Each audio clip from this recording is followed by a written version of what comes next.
கொஞ்ச காலமாகவே ரீல்ஸ் போடுற எந்த ஆப்பை தொறந்து பார்த்தாலும், எந்த இதா இருந்தாலும் இன்ஸ்டாகிராமா இருக்கட்டும், ஃபேஸ்புக்கா இருக்கட்டும், யூடியூப்பா இருக்கட்டும், ஒரே ரீல்ஸ் மட்டும் பிரபலமாக போய்க்கொண்டிருக்கு. அஜித்தை கடவுள், அஜித்தை கடவுள் இப்படி என்று பல ரீல்ஸ்களை பார்க்க முடியும்.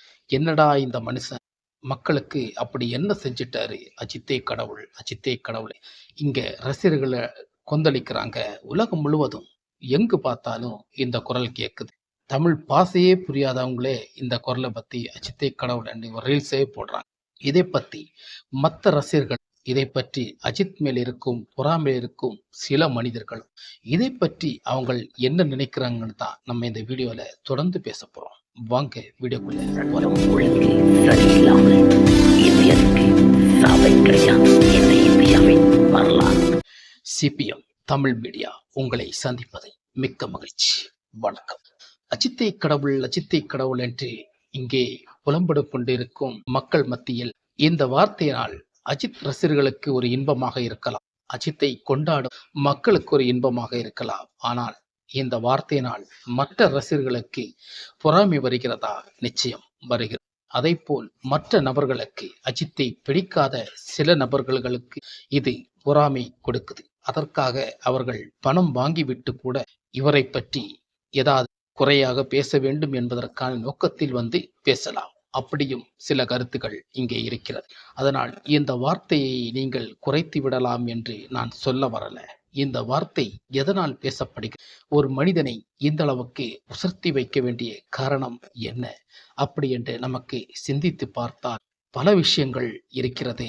ஒரு மனிதன் மறைமுகமாக ஒரு உதவியை செய்து கொண்டு வருவான் என்றால் அவன்தான் கடவுள். அப்படித்தான் கடவுள் நமக்கு பார்க்க முடியாது, அவரிடம் பேச முடியாது, கடவுளை பார்த்ததாக சரித்திரமும் கிடையாது. ஆனால் ஆசீர்வதிக்கப்படுகிறோம், எல்லோரும் நன்றாக வாழ்கிறோம். இப்படிப்பட்ட சில விஷயங்கள் நடக்கிறது என்றால் கடவுள் ஒருவர் இருக்கிறார். அப்படித்தான் மனித ரூபங்களில் சில மனிதர்கள் நமக்கு தெரியாமல் சில உதவிகளை செய்து வருவார்கள். அது சில மனிதர்கள் தெரியாதவர்கள் தான் அவரை கடவுள் என்று சொல்வது தவறென்று சுட்டி காட்டுவார்கள். இப்படி பேசியதனால அவருடைய சில விஷயங்கள், அவருடைய மதிப்புகள் குறைந்து விடுமா என்று நினைக்கிறீர்களா? இல்லை. இப்படித்தான் உதவிகள் செய்பவர்களுக்கு இப்படி மறைமுகமாக பல விஷயங்கள் செய்து கொண்டிருக்கும் மனிதர்களை தான் கடவுள் என்று கொண்டாடப்படுகிறோம். நமக்கு பார்த்து கொண்டிருக்கிறோம். பல மீடியாக்களிலும் பல யூடியூப் சேனல்களிலும் நமக்கு பார்க்கிறோம். உலக அளவில் இந்த ஒரு வார்த்தை பயங்கர கிரியேட்டராக வளர்ந்து கொண்டே இருக்கிறது. மக்களின் குரலாக இன்னைக்கு ஒலிக்கிறது.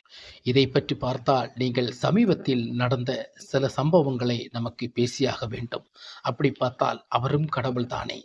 ஏதோ ஒரு இடத்துல ஒரு விபத்து நடந்திருக்கு. அந்த விபத்துக்கு போய் உதவி செய்த உடனே அந்த ஒரு விபத்துக்காக வேண்டி ஒரு மனிதனை கடவுள்னு சொல்ல முடியுமா? இல்லை. சரி, அந்த விபத்துக்கு காரணமாக இருக்கின்றவங்க யாரு? நீங்க தான். ஒரு இடத்துல ஒரு ப்ரமோஷன், ஒரு காட்சிக்காக சமீபத்தில் புஷ்பா படத்தை ரிலீஸ் ஆக்கும் போது ஒரு ப்ரமோஷன் படத்துக்காக நீங்கள் அல்லி அர்ஜுன் அவரை அந்த படத்தை போய் அந்த கூட்டத்தில் நீங்கள் பார்க்க சென்றதே தவறு. ஏன் நீங்கள் அதை பார்க்க சென்றீர்கள்? சரி, நமக்கு எவ்வளவு கூட்டம் வரும் என்ற ஒரு ஆதங்கத்தை பார்ப்பதற்காக சென்றீர்கள். அங்கே ஒரு உயிரை இழப்புக்கு நேரிட்டதை அதற்கு என்ன பதில்? அதற்காக உங்கள் பணம்தான் எல்லாம் தீர்மானித்தது, உங்களுடைய உதவிகள் எல்லாம் அதை மூடி மறைத்தது என்று சொன்னாலும் நியாயமற்றது. போன உயிர் திரும்ப வரா. இதற்குத்தான் எங்கே கூட்டத்தில் செல்வதை தவிர்க்கிறார் தல அஜித். அவர் எதற்காக கூட்டத்தை தவிர்க்க வைக்கிறார் என்றால், நம்ம போனால் நம்மை சார்ந்து பல உயிர்கள் அங்கே சேதமடைந்து பல உயிரினங்கள் அங்கே போராடும், கொடிகட்டும். அதில் யாராவது ஒரு ஆள் உயிர் இழப்பை அவர் உணர்ந்து கொண்டுதான் பல விஷயங்களுக்கும், பல காட்சிகளுக்கும், பல சம்பவங்களுக்கும், பல இசை நிகழ்ச்சிகளுக்கும், பிற ஆடம்பர இதுகளுக்கும் அவர் போகாத காரணமே இது.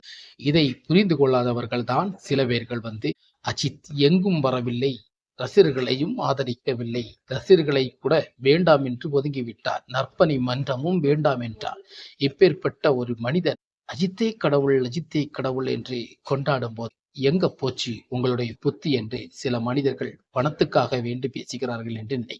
இப்படித்தாங்க அஜித்தை கடவுள் என்று கொண்டாடும் சில விதங்களை நான் உங்களிடம் சொல்கிறேன். அதே போல்தான் விஜயின் மாநாட்டு நிகழ்ச்சியில் கலந்து கொண்ட போது பல லட்சம் மக்கள் அங்கே கலந்து கொண்டார்கள். அதில் கிட்டத்தட்ட ஒரு 6 உயிர் போனது. அந்த 6 உயிருக்கு விஜய் செய்தது ஒரு உயிருக்கு தலா 2 லட்சம். இந்த 2 லட்சத்துக்கு அந்த உயிர் திரும்ப வருமா, இல்ல அந்த உயிருக்குத்தான் 2 லட்சம் போதுமா?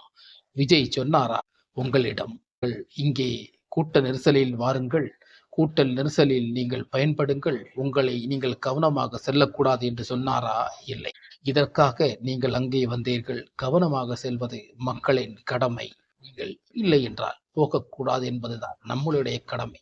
அதற்காக அங்கே நாங்கள் உங்களுக்காக வந்தோம், எங்க உயிருக்கு விலை இவ்வளவுதானா என்று நீங்கள் பேசுவதும் தவறு.